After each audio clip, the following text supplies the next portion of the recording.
This Thing Called You by Ernest Holmes, Chapter 10. Who loses their life shall find it. Since the whole teaching of Jesus was that God is life, he could not have meant that you should actually lose your life, but that you should let go of the lesser in order to get to experience the greater. This is not a bad bargain. If you lose a sense of unhappiness, you will become happy. If you lose a sense of confusion, you will be at peace. If you should become consciously and subjectively aware, even for one moment, of your true spiritual perfection, there would come such a conversion of your mind as instantly to heal your physical body. This is not the easiest thing to do. When you are in pain, it is difficult to affirm peace. When you are in want, it is hard to affirm abundance. But this is the true meaning of losing your life. When you lose a false sense of being, you are trading the unreal for the real, the false for the true. If you wish to be happy, take all unhappiness out of your mind and bury it. If you want God, stop thinking about the devil. If you wish to live in the kingdom of heaven, forget hell.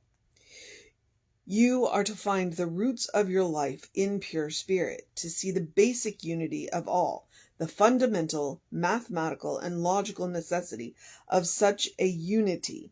Lose your sense of being separated from your good, and you will find that you are united with it. This is the secret you have with the God who is ever with you. God already knows what you are trying to find out. The next time any obstacle appears in your path, try to realize that it is not an entity, person, or self-created condition. It is not true to the larger life within you. Satisfy your mind that it is not a thing in itself. Cease fighting it and begin to realize its opposite. Know that there is no obstructions in spirit, and that you already are spirit. Begin to identify yourself with the truth, which knows no obstruction. Begin to claim your divine inheritance. Say, I know there is no negation in God. I know that God is always right where I am. I know that at the center of my being there is a positive affirmation of life. My word erases anything within me that denies the presence of this life. There is one life. That life is God. That life is my life now. There is nothing in me that can deny the presence of this life. Everything within me affirms its presence. I have an inward sense and feeling of this divine presence at all times. When everyone believed the world to be flat, they did not flatten the round world. When one man made up his mind that the world was really round, he did not resist the flat world because he knew that there was no such world. He set out to sail around the world he knew to be round. Through his act of faith, he discovered the truth about the round world. The fear and superstition of others did not deter him. The accumulated experience of the race could not bind him. The belief that the unknown oceans were filled with monsters did not frighten him. He knew that the world was round and that he could sail around it. You have discovered the spiritual universe. Many others have discovered this same world, but each must make the discovery for themselves. You are going to have a lot of joy sailing around the world of yours. Don't fight the opinions of others or waste your time arguing over these things. Follow the inward gleam of your consciousness and you will arrive.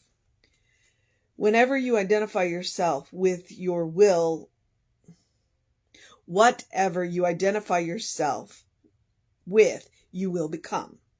Whatever you resist until you make it a reality, you will also become like. Therefore, resist not evil, and it will flee from you. Don't fight your fears, see through them. There is nothing in God's world to be afraid of. Say, I know there is a spiritual center within me which is perfect. I am now telling my own consciousness automatically to ward off any thought of doubt or uncertainty. I sense that every state of doubt, every consciousness of negation is leaving me. Every doubt is being converted into certainty. Fear is being converted into faith.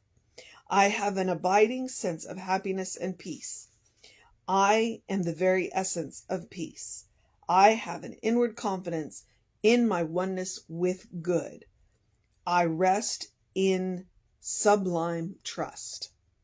Jesus spent little time in negative thought, only enough to see through it, to reverse the false sense of life with a true realization of people's union with God. This glorious figure, like a shaft of light, shot across the bewildered subconsciousness of humanity, proving every claim he made, leaving behind him a breath of heaven, fragrant with love. As he identified himself with the source of his being, so you must identify yourself with that spirit which is ever with you. Remember the little boy who brought a few loaves and fishes. All the food that was in that was vast multitude crying out for bread. The disciples of Jesus identified the possibility of being fed only with the meager amount of the boy's pocket. Jesus identified the loaves and fishes with the eternal substance, forever flowing manna from heaven. Does not the boys symbolize a childlike faith and expectancy, the vision so newly born from the kingdom of God? Can you not imagine his countenance shining with joy, his eyes glittering with inward vision? Can you not imagine his enthusiasm as he passed his small offering into the hands of love, which multiplied his ideas through God's law of abundance? Jesus and the little boy had faith. The childlike consciousness, which had not been caught in the prison walls of experience. The little boy and the man who had grown to full spiritual stature. Giving thanks, the bread was broken, the loaves were multiplied, the fish were distributed, the multitude was fed. Nothing has happened into reality since that little boy brought the loaves and fishes to Jesus. God has not changed. Nature has not changed. Law has not changed. Truth has not changed. Where shall you look for this man and this little boy for the loaves and fishes? Jesus took the multitude out into the desert. There was no food there, no bakeries. It was far from the shores of where fish are caught. Shall you not also look to the desert place in your own thought, where it seems most unlikely that you will find substance? Perhaps the little boy is still standing there with outstretched hands and glistening eyes. Perhaps you are the boy. The man is there also, the man of divine wisdom, the God-intended man. Let the little boy hand the few loaves and fishes to this divine man within you, while the intellect gives thanks and the spirit performs its miracle of love. Your search is after something great enough to lose your littleness in, something within you worthy of immortality and eternal expansion. The world has not looked for God where God may be found.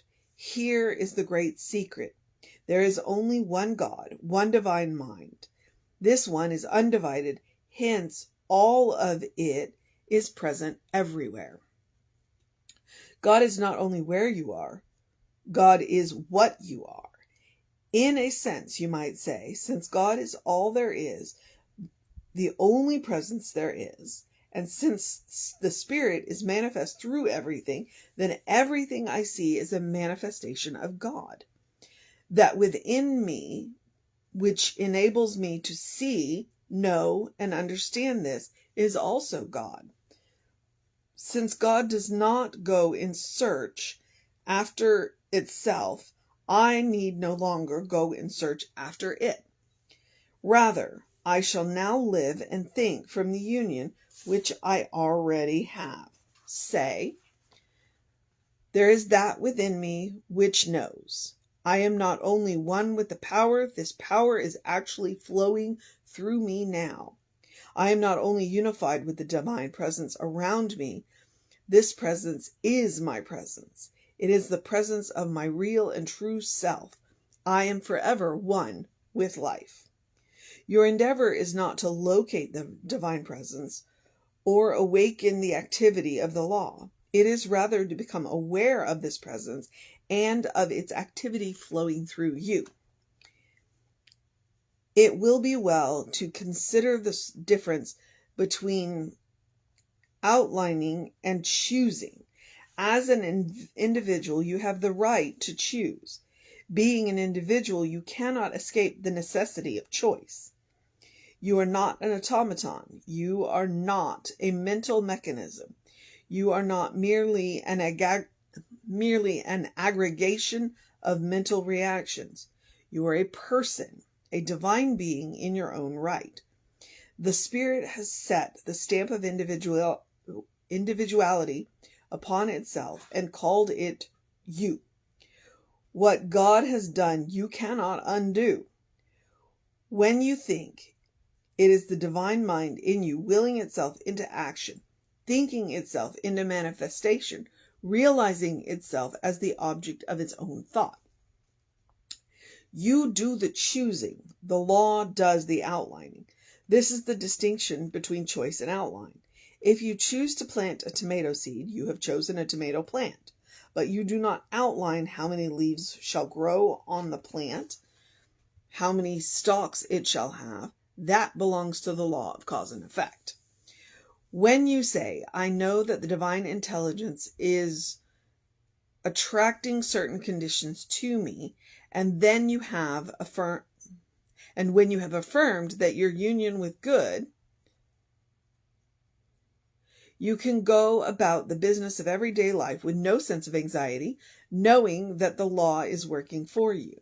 The law can only operate on your images of thought, since the law is a doer and not a knower. Therefore, it is up to you to keep these images clear, that they may reflect themselves in the law, which is a mirror. Say, the kingdom of God, the glory of God, is here and now. I am forever a part of its being. The perfect law of God is now operating in my affairs. There is no strain, stress, or fear in my life. I am in the presence of radiant joy, of divine love, and perfect power. You have been told that you should fast and pray. Perhaps true fasting is a determination no longer to entertain negative thoughts. Perhaps it means continually to be affirming the good. The act of physical fasting is merely a symbol of this inward grace. The need for the symbol disappears when you understand its meaning. It is a good practice to fast, so far as the negative is concerned, and feast on the affirmation only. Why not fast from the idea of lack and feast on the idea of abundance? In no way does this mean you need to withdraw from the world and its activities. You should enter into these activities with a sense of reality, with a penetrating spiritual vision which sees through the effect of its cause and knows this cause to be good. You will be practicing in an uncommon common sense, a spiritual common sense, so rare and so creative that the only person who ever completely tried it was mistaken for God. It is certain that you must fast from fear if you wish to establish faith. You must fast from confusion if you hope to enter into tranquility. It matters not if your transition from the negative into the affirmative seems slow, if the ascent from your valley of negation to the mountaintop of realization seems difficult. Each step will bring you nearer the summit. There is a divine awareness within you which will lead you upward and onward. Prepare yourself for the ascent then, filling your mental life with spiritual realization. Your bread is manna from heaven. Your meat is the living word. Your fruit, the inspiration of hope. Your wine, the essence of joy. Say, I am aware of the divine within me. Peace, quiet, and confidence flow through my thought. I know that inspiration and guidance are mine. I permit myself to be moved upon by the divine intelligence. Laying aside every sense of burden or false responsibility, loosing all fear and uncertainty from my thought, I enter into my kingdom of good today. I know that this kingdom is accessible to all. You should always expect instantaneous and permanent results from your treatments. Unless you expect such results, you cannot attain them, since your denial of such results would be using the law in reverse. Practice a complete abandonment to faith. This you must do for yourself. No one else can do it for you. If someone else could do this for you, you would not be you. You would be someone else. You cannot live outside of yourself, and no one can live for you. You alone can be yourself. Every great soul has known this. This is the greatest of all truths, the apex of all summits. Say, I see through all physical and mental obstructions to the one perfect presence within me.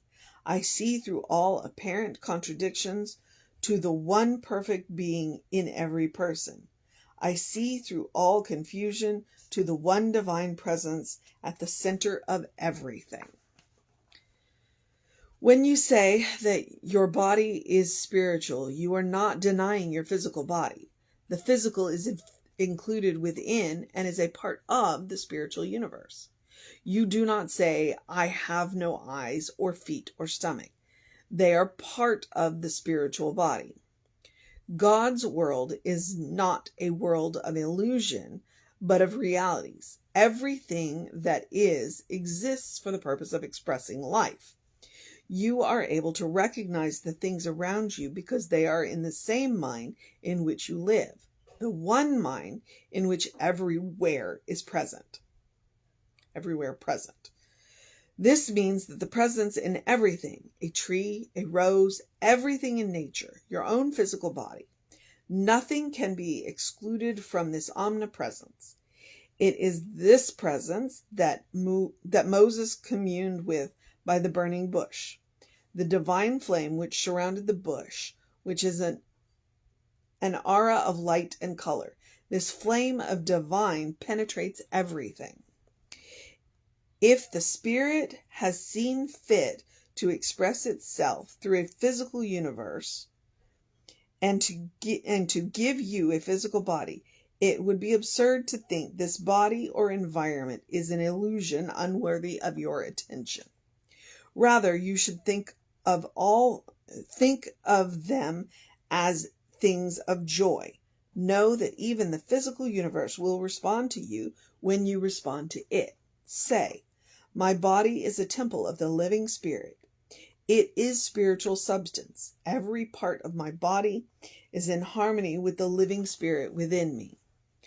The life of this divine Spirit flows through every atom of my being, revitalizing, reinvigorating, and renewing every particle of my physical body. There is a pattern of perfection at the center of my being, which is now operating through every organ, function, action, and reaction. My body is a divine idea, forever renewed by the Spirit. Stop blaming anyone or anything, persons, circumstances, or situations for what may be happening to you. This is futile. It is a dead-end road. It is a blind alley. It is a raft adrift on an ocean of uncertainty. Today, you are going to take your life in your own hands, realizing God is ever with you. You are going to identify yourself with goodness and with joy. Straight thinking is going to do this for you. Straight thinking may not be the easiest thing in the world, but it is possible for anyone. Say, the spirit within me is alive, awake, and aware. It is always flowing through me in perfect life. I accept my spiritual perfection. I know that my physical being is included in it. It is a manifestation of the life, the energy, the love, the peace, and the power which is of spirit. I know that this day in which I live, this present time, which is now, is perfect. Everything in my world works harmoniously, divinely. I live in a completeness of this present moment. I know that the all wisdom guides me. The all power protects me. The all presence goes with me. Chapter 10, This Thing Called You by Ernest Holmes.